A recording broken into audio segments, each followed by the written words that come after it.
થોડું કરી દેતા.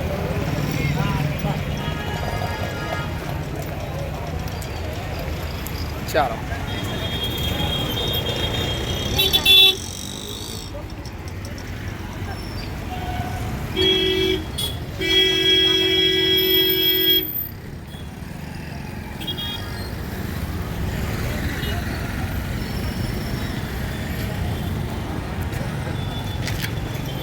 ભૂખ્યાના ભોજન જન સેવાએ પ્રભુ સેવા આણંદ રેલવે સ્ટેશન પર માનવતા ચેરિટેબલ ટ્રસ્ટ દ્વારા દરરોજ સાંજે નિરાધાર ફૂટપાથ પર રહેતા લોકોની વ્યવસ્થા કરી છે અને આપ સૌના પ્રેમથી આપ સૌના આશીર્વાદથી જમવાનું ચાલે છે.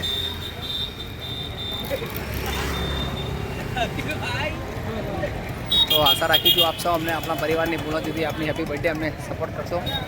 તો માનવતા ચેરિટેબલ ટ્રસ્ટ ભૂખ્યાને ભોજન 2 વર્ષ પૂર્ણ કરીને 3જા વર્ષમાં રનિંગ છે.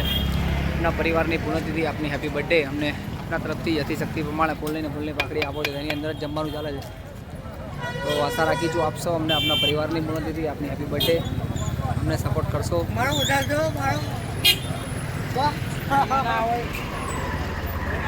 તો ભૂખ્યાના ભોજન જન સેવાએ પ્રભુ સેવા. આજના જમવાના દાતાની વાત કરીએ તો આજના જમવાના દાતા છે તેમના પરિવાર જમવાનું વેચી રહ્યા છે. તો વાર્ષિક પૂર્ણતિથિ છે તો આપણે એમને જ પૂછીશું કે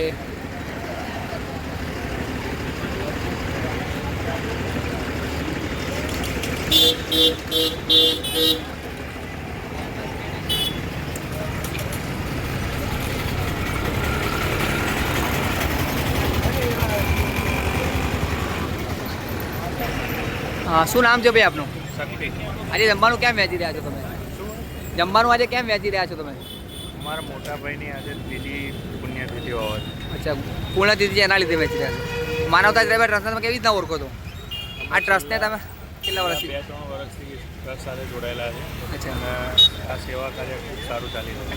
ઓકે, થેન્ક યુ. ઉતારી લીધું ચલો. ચલો. આ ગયા ચલો. હા, શું કહેશો તમે આજે જમવાનું કેમ વેચી રહ્યા છો? મારા ભાઈને પુણ્યતિથિ નિમિત્તે 3 વર્ષ પૂરા થઈ ગરીબોને જમવાનું વેચી રહ્યા છો. આ ગરીબોને કેટલા ટાઈમ તમે ઓળખો છો? 3 વર્ષથી. 3 વર્ષથી ઓળખો છો. ઓકે, ચાલો.